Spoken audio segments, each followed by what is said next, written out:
So when a person begins the path of renunciation, and they hear that sensual pleasures are bad. Therefore, every pleasure, any pleasure that it's experienced, is bad. Yeah. If it's experienced to the eye, it's a Doesn't beautiful matter. sight. There's no discernment of difference in the type of pleasure in the beginning. It's like that similar debate Sutta from Majjhima Nikaya. Mm-hmm. That first, they debate that they engage with sensual pleasures unwarily. Then the second herd realizes the danger of it and then says no to all of it. And then starves and then goes back and eats the bait again. So it's very similar when a person hears sense restraint, sensuality is bad, then automatically, naturally, the mind just goes into the mode of, okay, so any sense of pleasure of any kind, any agreeability, any comfort is bad, thus I must say no to. And that's that's unsustainable and ignorable, because now you're overly denying things. Sensuality is overly affirming, taking the bait, not just the food, and denying it, and then saying no to everything like that. It's basically overly denying it. So dismissing the food because of the bait. All food. All food because of the bait. Yeah. All sights. All sights, sound, smell, taste, touches, all of it.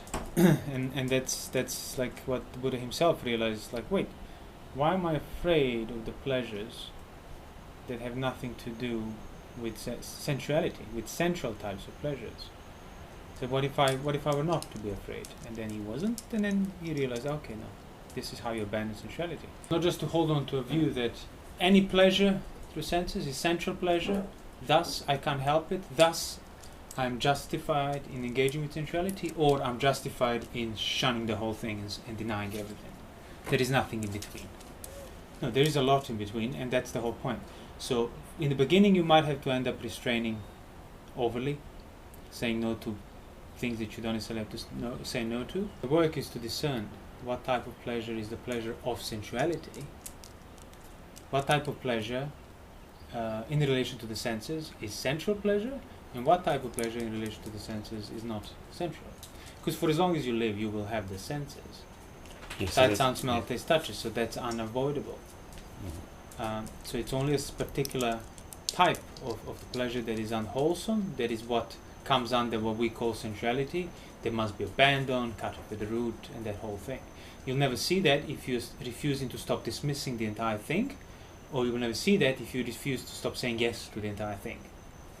And the Buddha did describe in the suttas. He said, so what are the 5 codes of the sensual pleasure?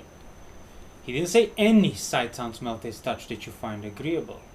He said the sight, sound, smell, taste, touches that you find agreeable, that are inducing lust, they're provocative of lust, of fever, of thirst. And you already know what those things are. Admiring a beautiful sunset, be opposite sensuality, it's not. That is agreeable sight, but will your mind be feverish with sexual lust and thirst or gluttony on account of a sunset? Hunger on account of a sunset? No, inconceivable. Would you be able to not sleep because you're so dependent on seeing sunsets or something, or sitting in the forest? No, it's inconceivable.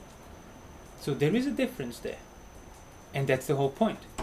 You have to kind of resist, like trying to dismiss the whole thing because it feels, oh no, everything is bad or everything is fine. And actually learn how to eat around the bait and not take the bait. And that's that, all the previous talks we were doing about knowing where your motivation is rooted in, the reason for your action. But all of that can help you to realize, okay, so you kind of already recognize the intention that is aimed at that type of pleasure that is provocative of lust, even indirectly. So you would start seeing more things that are related to that type of pleasure and being able to be even more accurate in avoiding that, and then cultivating pleasures that have nothing to do with sensuality, such as pleasure of seclusion, pleasure of remote dwellings, that are far from actually physically pleasant or inducing of lust or something like that, but they become very agreeable. So, for example, food. You can eat food which makes you even more hungry. You know, like some certain fast food. Exactly. You have to eat. So that's like the type of sensuality that it's sort of like initially every food is sensual, but that is unavoidable. So you would have to eat. So what do? Do you just then eat completely that without any regard, or do you make the effort to discern reasons for eating and that whole right contemplation? This is healthy. Exactly. So then you would start seeing that, oh no, there is a food that I find agreeable, but I don't necessarily fantasize about, think about, plan, spend hours of trying to get it, would be upset if I don't get it. Also, there is fever involved there. Like there's proper dependence on experiencing that particular type of pleasure through the senses. So it's like, okay, so I won't go for that food. But if I have other food, I don't need to eat food that makes me disgusted and gagging, I want to vomit or something. That's equally ridiculous.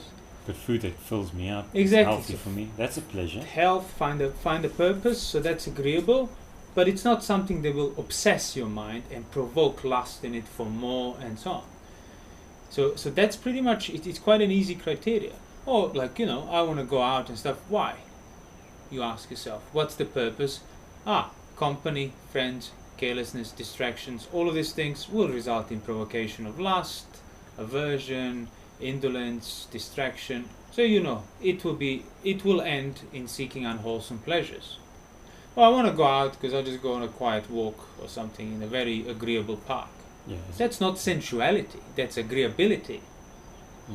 And actually if you start discerning that, the clearer it becomes, you can more, basically you completely divert your actions, even your mind, from wanting to go into sensuality and just find things that are agreeable, of non-lustful, provocative kind of fever and thirst. Like for example, those monks that will go and live in the forests, like when the Buddha said, even if a monk goes to the forest and his mind is just full of sensual thoughts and he's just sleeping and not doing anything, he's in the environment that is not environment of the 5 chords of sensual pleasures. Beautiful forest. It's not provocative of lust. It's not provocative of that. So his mind will quiet down, and he'll settle in, and then he'll start benefiting from that environment. The other type of monk who is not, his mind is not full of lust, he's not sleepy, he's diligent, but he lives in the middle of the village. Well, his mind will become basically provoked with lust and everything else, because he lives in the environment that is filled with these 5 chords of sensual pleasure. He will be provoked. He will be provoked sooner or later. So you recognize that you use this type of pleasure of seclusion or renunciation to overcome dependence of this particular provocative type of pleasure of senses, which is what sensuality is. And then later on, sure, you can develop even further of your samadhi and then completely surmount any dependence on any agreeability of the senses. But as long as you have the senses, till the body breaks apart, agreeable and disagreeable will be coming your way. But obviously you will neither be acting with lust towards agreeable or acting with aversion towards disagreeable, if the mind is already developed to that point. So it is actually quite important, because like even many monks would just fall into that trap. You take on Vinaya, rules, precepts, and then just no to everything. And then you're just doubling down on saying no to everything and winding yourself up, and then it becomes unsustainable. And because, again, you're saying, you're trying to deny the presence of your senses. That are still seeing, smelling, hearing, tasting, touching, things that are agreeable and disagreeable. But you don't see anything in between, so you're trying to get rid of the entire thing. And that's why it always results in that self-loathing, that patiga, that those monks were contemplating the body and the kind of lost perspective in the suttas that was mentioned, because you are trying to deny that which you don't need to, and that's why it's becoming unwholesome now. But it's a simile you gave about training an animal, training a dog. You can't be strangling it. Yeah. You just suffocate it. Yeah. You need to take it for walks. Pull it away. Well, actually, no. The Buddha did give that simile. Like, you have a cow, pull it away from eating in other people's pastures. But you don't prevent it eating here, because if you don't let it eat here, nor eat there, well, it's going to die or try to, completely run away from you. So you lose your mind. Yeah. So it's like, but it's important to take responsibility for either way, because see, like now you could think, okay, so I must allow some agreeability, thus I'm justified. It's like, well, you are justified in agreeability, but you're not justified if you don't see the line where agreeability is and where sensuality is. So you can have things that are agreeable that are not sensual, and you can't have sensual things that are not agreeable. So in other words, agreeability can exist without sensuality. Sensuality requires agreeability. So sensuality is like a particular type of agreeability. But if you actually remove dependence on that particular type that is provocative of lust and so on, you could just have agreeability of seclusion, of the senses and so on, not be dependent on it, thus not fear, not be distraught, when death or sickness and so on come your way. Or if disagreeable things come your way, that won't bother you either. For example, like, I don't know, imagine you're enclosed in a room with 5 windows through which you perceive things. So you just see things as they come in front of the windows.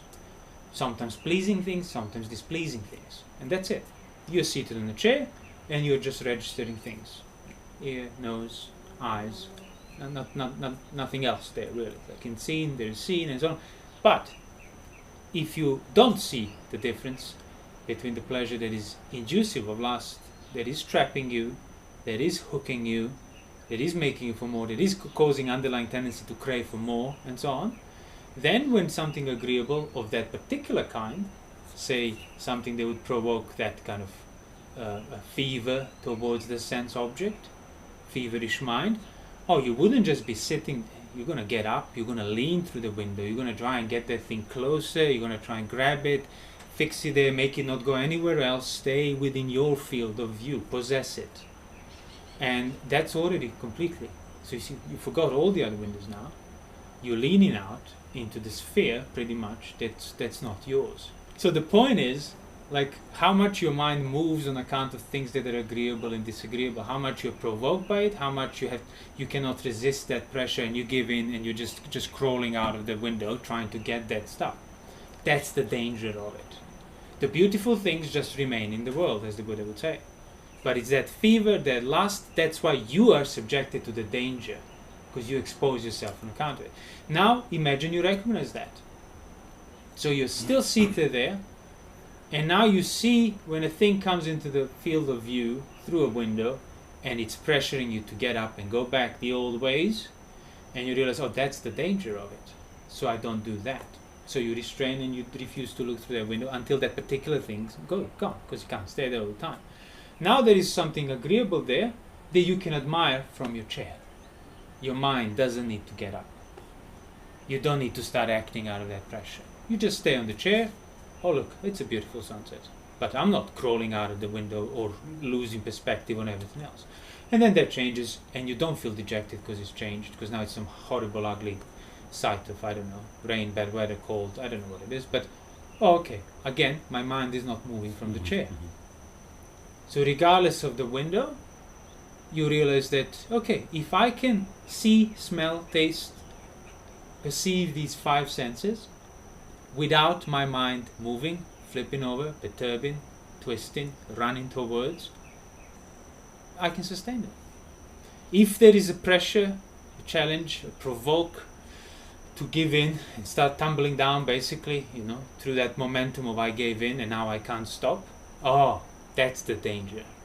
I don't do that. So when something comes to provoke, to hook you, to bait you, that's okay. Nope. I refuse to look until it disappears, because it could result in this mind getting up and running and tripping over and falling out of the window and meeting death or deadly suffering.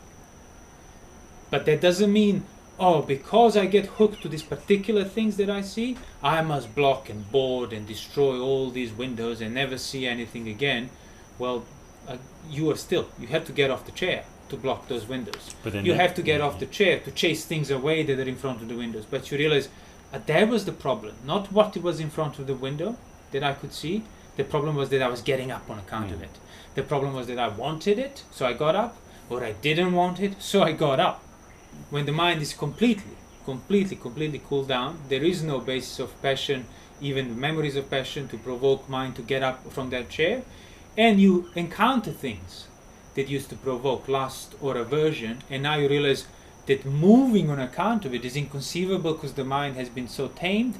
And that's and the Buddha said that, like, oh yeah, when Ananda asked him, so does a mind that's enlightened, do they always live in the pleasure of enlightenment, or do they like calm down and kind of go back to normal, so to speak? No, the pleasure comes down, but then when that mind would encounter things that used to provoke lust, aversion, distraction, he would re-experience that pleasure of freedom, because it would remind him of the freedom. Because you would know the significance, the peril, the danger of each time, even in the past, you got off that chair and tried to get, what provoked you, or get rid of what provoked you. Obviously, fully understanding the danger will then enable you to not give in and get off the chair. And it will then eventually calm you down. And then, because you haven't been feeding the passion, there will be no more passion pressuring you. So then you have these things, they used to provoke you, and you're absolutely motionless. Like, there is absolutely no movement in the mind on account of it, with the memory of how much you used to be controlled by that. And that's like, oh wow, look at the mind is truly free. That's when the monk would recognize that. But if there's something that's not provoking you, that's something that is a calm. Let's say you realize that, oh, I can just eat plain porridge. It doesn't make me more hungry. I don't crave it. I don't hate it either. I don't hate it. Exactly. I can sustain myself with that. If it goes, it's no problem. Yeah. But isn't that wonderful? And that's wonderful. Isn't that wonderful that I'm not? And it's wonderful because it's extremely practical. Yeah. And practicality is very wonderful. So you see the joy. Very nice. That And this you thing have is a not joy of provocative. practicality. I'm not provoked. Isn't it wonderful to just wear, like patch ropes? Because you don't simple- worry about it. Simple clothes. Very simple. Serves the purpose. Lightweight, easy to patch, and you don't have to do anything in order to procure it or get it, and nobody wants it. Nobody else wants it. It's just like, oh, that's wonderful. It's absolutely burdenless, absolutely easy, and that's pleasant, and that's not sensuality. Generosity as well. Like, that's why the Buddha would, to the lay people, before he would teach them about the view, he would like elevate, gladden their mind with talks on generosity and rebirth and stuff, as in good pleasure. Generosity is a good pleasure. Helping others is a good... Again, even if you're not doing it for the purest of the reasons, still, helping others, being generous, giving, it's actually a good type of pleasure that is beneficial for the mind, because it's not the pleasure that will provoke lust, thirst. People's lives are controlled by thirst, by fever of the mind, rooted in lust, rooted in aversion, rooted in distraction. Just on account of, those few particular things that provoke pleasure. Not the entire eye domain and sights. Just particular sight, sound, smell, taste, touches, yet that is the most important. So basically that becomes the criteria for a mind that's dependent on that sensual being. That becomes criteria for everything else. And even if they could see the pleasure of seclusion, the pleasure of generosity, until they see the danger of the other type of pleasure, that particular type of sensual pleasure, that is the pleasure that controls the mind, everything else will be secondary to that pleasure. So, yes, it's a very kind of it's a narrow bait, so to speak. There is more of a non-bait around. There are more things that are not beautiful in the world than things that are beautiful. There are more ugly things than pretty things, generally. Non-provocative.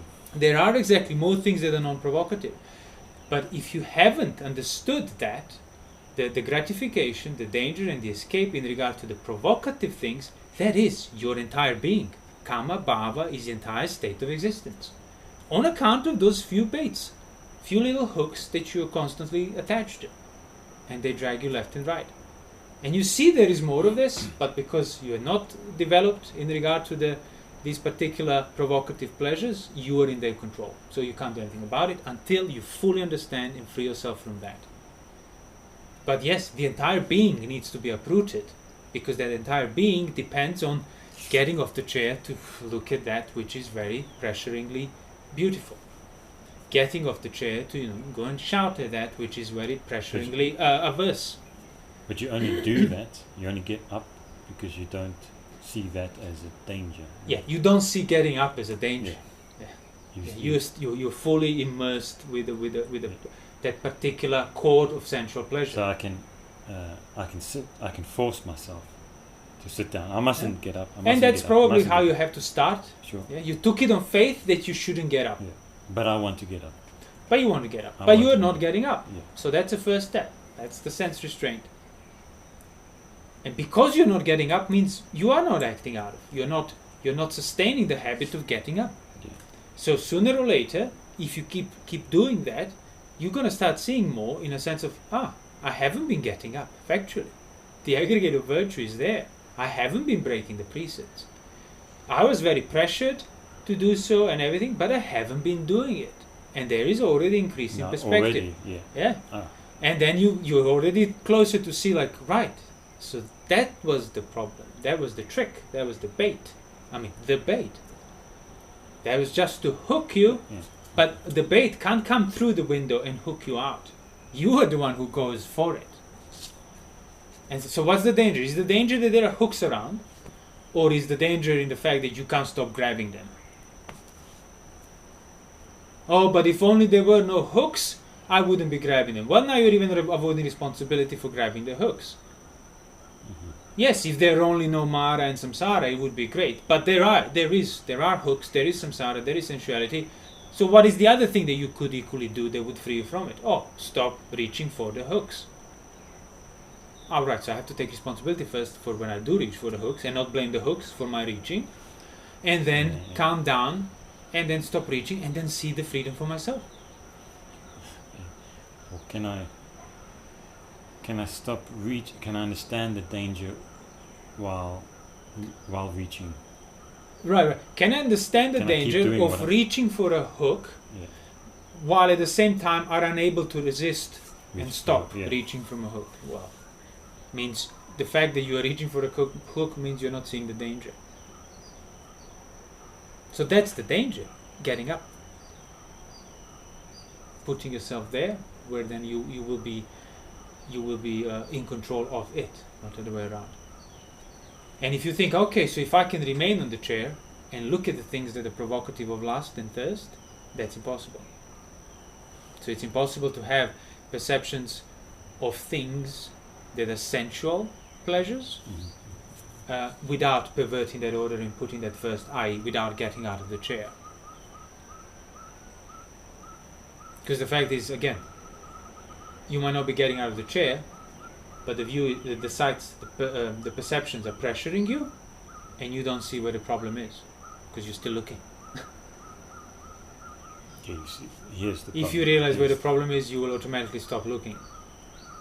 Right. The problem is in the mind that wants to go there. So why would I be provoking this rabid dog that can harm me, that I'm paired with, instead of calming it? There is something provocative that can result in, ripping my arm off when it charges for it.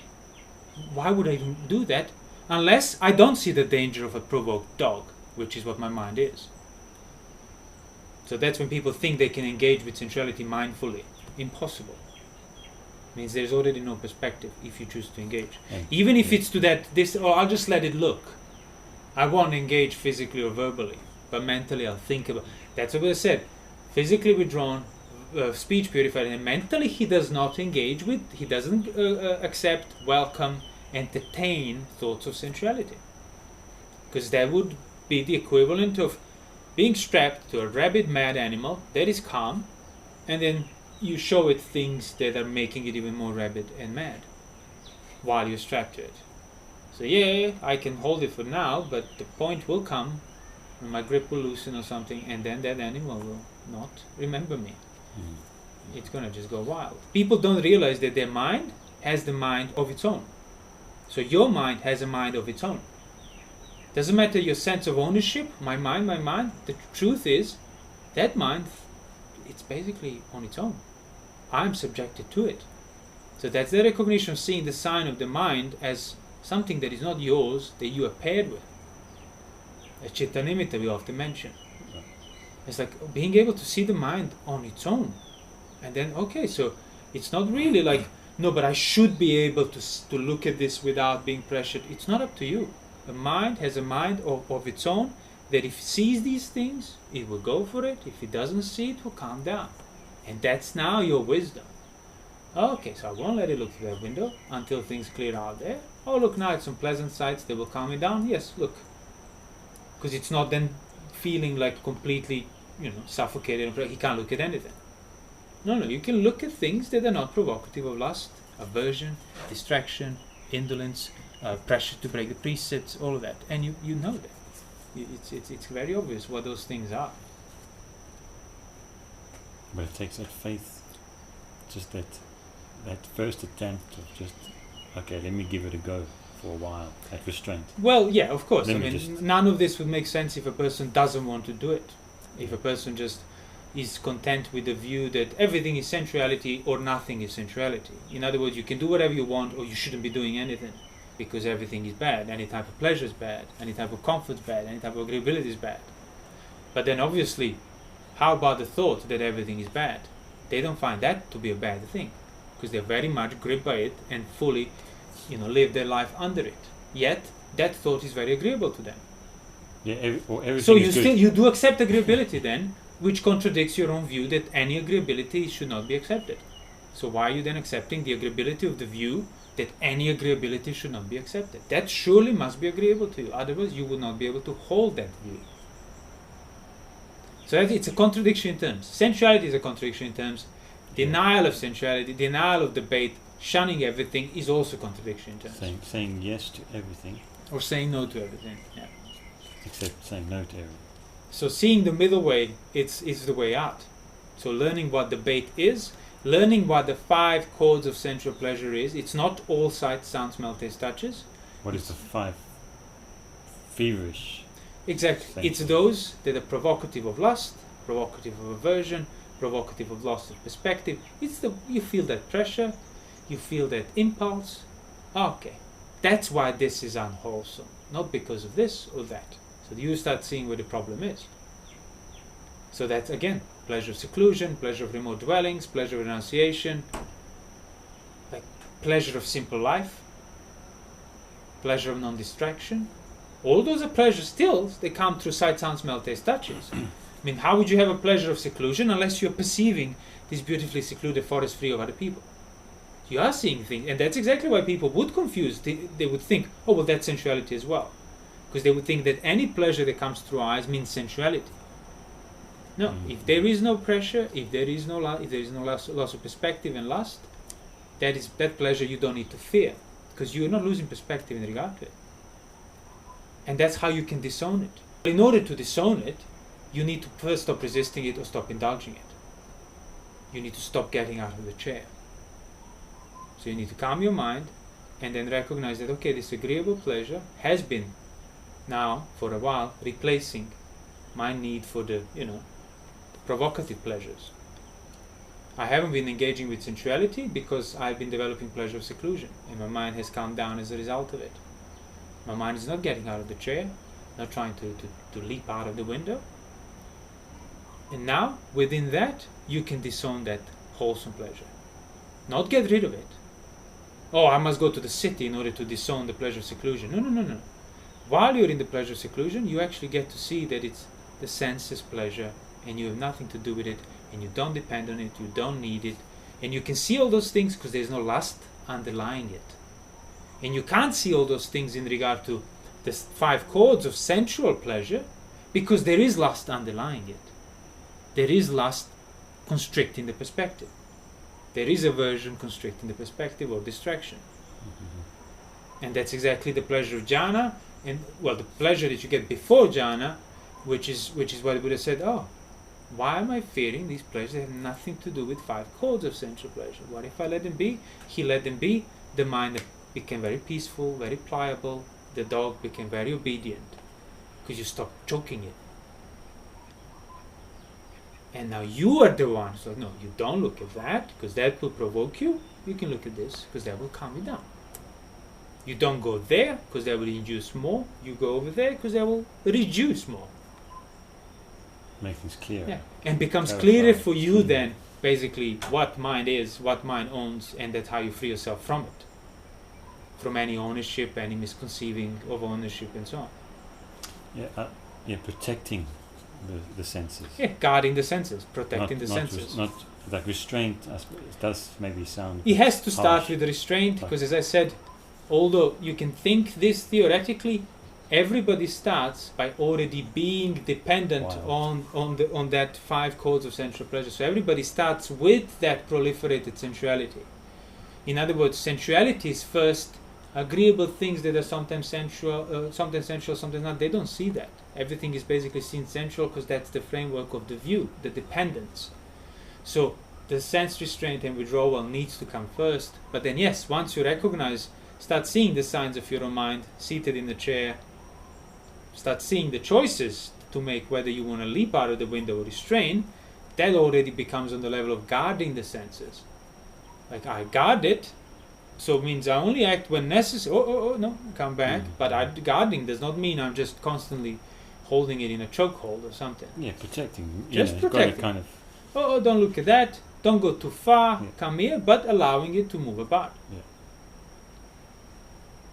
And that's how then you get to learn about that mind, because you're not letting it run free when you can't see anything, because you just dragged around with it, and you're not trying to kill it either, by preventing it to be alive, basically. And then you get to see mind has a life of its own. Eyes have a life of its own. So in seen there's just the seen, in heard, in thought there's just the thought. None of that's mine, none of that is misconceived as mine, none of that is owned. And then that's it, then mind's free. Then those things they used to provoke lust and those habits of, that becomes even more inconceivable. But in order to reach that state, basically, you need to find pleasures that are not of the provocative kind. Pleasure of seclusion, pleasure of renunciation, and so on.